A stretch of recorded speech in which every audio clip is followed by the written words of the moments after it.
Hello, everybody. I've got a medical video. It's got nothing to do with my hand. Look, see, it's fine. It's just, a little dried out. But I got on Yahoo to, check my email and stuff and get on the internet and do my, thing. When I saw this following article, I'm going to kind of read it to you. Pittsburgh dude dies while during the snowstorm when 911 calls go unheeded. It was written by Dan Neffin today, as a matter of fact. And it talks about this lady named Sharon Edge who called 911 for an ambulance in the early morning hours of February 6th. And her boyfriend Curtis Mitchell needed to go to the hospital. The operator said, hey, help's on the way. It never showed up. And it took 10 phone calls and 30 hours later for the couple to finally get the paramedics to show up at the house. And let's see, it was Curtis Mitchell was 50 years old. He had, stomach, let's see, what was it? He had pancreatitis. And, let's see, the worst part of it is, they didn't get passed on from one 911 operator to another as shifts changed. So each new phone call was treated as a new incident. Twice ambulances were as close as a quarter mile from their home, but drivers said deep snow kept them from crossing a small bridge over railroad tracks to reach him. Mitchell was told each time he'd have to walk through the snow to the ambulances, and neither case did paramedics walk to get him. Once an ambulance made it across the bridge and was on the opposite end of the block on a narrow street where the couple lived a little more than a football field's length. Again, paramedics didn't bother to walk to him. Michael Huss, the city's of Pittsburgh's public safety director, said we failed this person. And Huss said that it was totally unacceptable that the paramedics didn't get their heads out of their rear ends and walk down the street to help Mitchell. And Huss said if they had, Mitchell would more than likely would have survived it.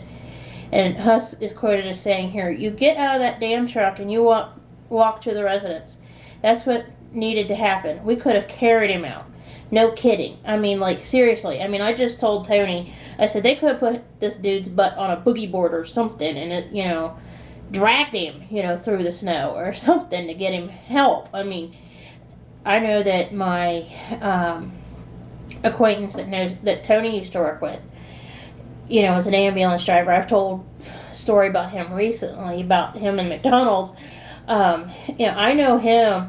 He would have, if it had been him and he'd have been the ambulance driver or in that ambulance, any one of those three ambulances, I know him and the guys that would have been on a run with him would have got their butts out of the ambulance, and even if they had to walk 3 miles to get this guy, if that was what it took for them to get this guy, they would have went and got him. It's pretty bad. And I want to finish reading this. The 6 paramedics on the 3 ambulances could be disciplined, Huss said. Huss declined to elaborate on what that might be. Paramedics, according to the article, or firefighters will now be required to physically go to a caller's door. Everyone has to get a response, Huss said on Thursday. That Mitchell died waiting to get to the hospital is a cruel coincidence. It talks about how Edge and Mitchell met 8 years ago in an ER. And both of them had mental health issues. Mitchell was being treated for depression, and Edge has bipolar. And Edge was quoted as saying, "As we've been stuck together ever since like glue." Several years ago, Edge and Mitchell moved into a small red brick row house in Hazelwood that was home to Pittsburgh's last working steel mill, which shut down 12 years ago. Let's see. Edge said that Mitchell liked watching television, namely westerns, and the two of them hope to eventually one day get married by a JP in April and then celebrate later. Edge said that Mitchell helped his friends and helped other people when they needed stuff. Mitchell was always there to help. Even a neighbor offered to drive the couple to the hospital, but the neighbor couldn't get his own car shoveled out. Well, and I mean, this is just very, very sad. I mean, it really does truly bother me that, that these people manage to mess something as simple as going and getting a guy and saving his life up. I mean, get real. I mean, I had a problem with my hand, and, this was before the snowstorm hit back in January, if you'll remember. I mean, I have the videos here. But the guy dying of, pancreatitis, that's just, in a word, unacceptable. I mean, even by my standards. I mean, that's just the cruelest way to let somebody die just because you're too lazy to get your sorry ass out of your vehicle, your ambulance, and hoof it. I mean, that's just, in a word, wrong. I mean, and that just makes me think that the ambulance people were just too lazy to say, if this was my loved one, I would be jumping out of my ambulance and running down the street if I have to.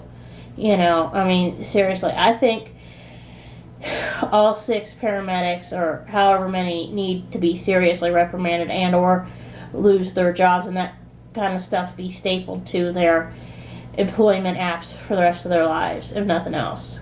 But of course I'm being a little harsh. Well, anyway, I just had this thought that I wanted to share with all of you, and I hope you have a good evening.